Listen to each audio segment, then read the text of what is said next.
Welcome back, everybody. We are here today with another Botania tutorial. Today we're going to be having a look at a fully functioning Kekimurus farm, and it's actually a bit different to what we've done before because what we are doing is we are using all the tutorials we've done that kind of combine into this farm, and we put them into one farm, and I'm going to walk you through what I've done here. And this is the most compact I can get this design. If you guys can do a better job, please give it a try and let me know.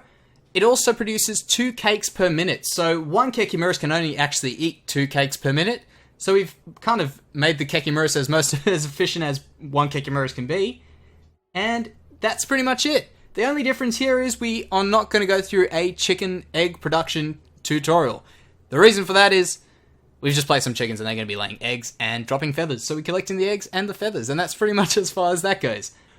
Without further ado, we'll get going with these chickens. So I've got about 20 chickens in there. You don't need that much, that's a bit overkill, but I've put 20 chickens in just so that we make sure we get enough eggs. If you guys do land up with too many eggs, just kill a few chickens off and chuck a few eggs away. We will get going on the sugarcane, the more complicated stuff, which isn't too complicated because we have got links in the description for each and every one of these farms, or kind of modules as it kind of works in this way of this farm. What we've got here is we've got our normal kind of sugarcane farm that we've done with our bore lenses and our redstone mana spreaders, and they are set to 20 minutes. So every 20 minutes, which is 20 soul sand in one of these hovering hourglasses, every 20 minutes they will set off and break any of the sugar that's around here and send it off to get produced into a cake.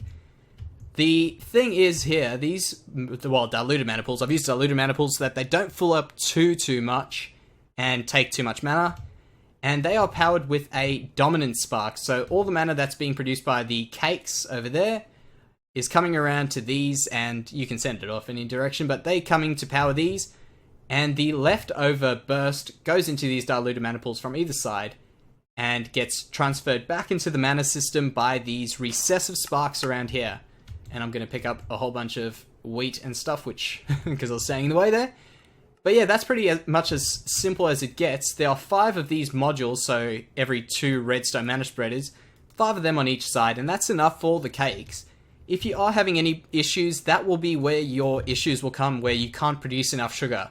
That's the only one I've ran into. This one is enough for this 2 per minute, and the rest of the farms you can kind of tweak by just adding more of whatever you need to add.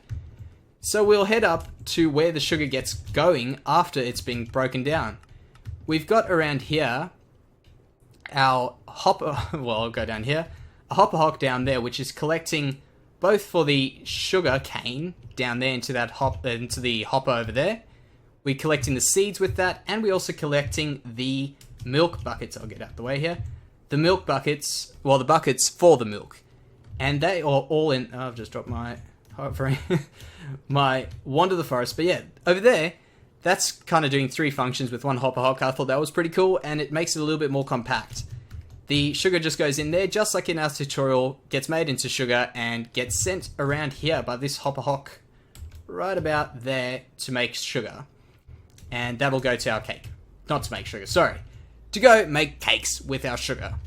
The next thing we'll do is the chickens will just say that they are producing eggs, which are going down there, and the feathers are going down there, and you can do whatever you want with those feathers. The next thing we are doing is we are going to go through the crop farm. So the crop farm around here is exactly what we've done in our tutorial. Actually, nothing is different about this design, with the exception that we've got 9 agricarnations on each of those sides. There's some back there and some more back on the other side there. And that is to make sure that we can get as many of these grown in 5 minutes, because we've got this on a 5-minute timer, and that should be more than enough for the cakes. Each of these agricarnations is linked up to that middle mana pool over there. That's just a normal diluted mana pool, and it's nothing too complicated. Just link each and every one of those up.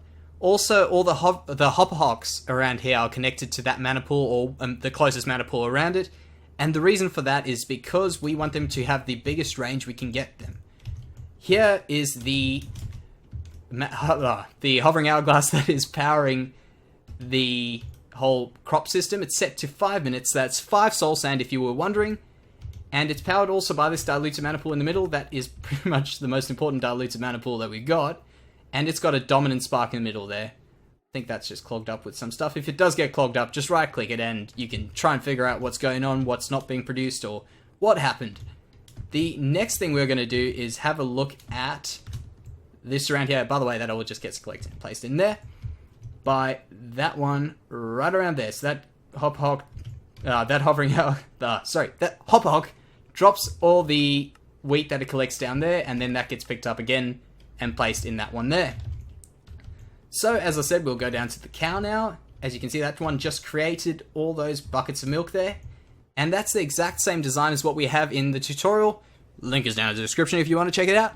And we've kind of gone over it. The cow is fitted in as tightly as we could get it around here. We've only got one cow, which is actually more than enough. And it works pretty dang well. I can't see any issues with this. I'll try to just show you if you are looking to build this, you can see what we're doing. And that's kind of as good of an angle as I can get. I've also got this mana spreader over here just to power, the mana pool over here just to power that mana spreader there with a dominant spark on that. And that's as complicated as it's going to get. The only thing left to do now, I think, is just to show you how everything gets made into a cake. So this is the same as our normal cake production in our tutorial on the Crafty Crate. So just check out that Crafty Crate tutorial if you think this looks pretty complicated. And that could help you around there. That one's actually not connected to anything, so I probably should connect that one up. So everything here is pretty much exactly the same. It creates cakes which get dropped down here by this Crafty Crate here. As I say, if you do have any issues, just clear that one out. They get dropped down there and are placed on the same block as whatever this random carpet is placed on. I'm placing it on Shimmerrock, so it goes down there. It gets placed on that block, and the Kekimurus eats it all up and places it in that mana spreader and creates mana over there. And that's actually not been running for too long, and we've already got that much mana. Too long being about an hour, and that's pretty alright for doing nothing. And I think it works pretty well. If you guys do have any issues or anything, leave them down in the comments. If you got any suggestions, leave them down in the comments as well.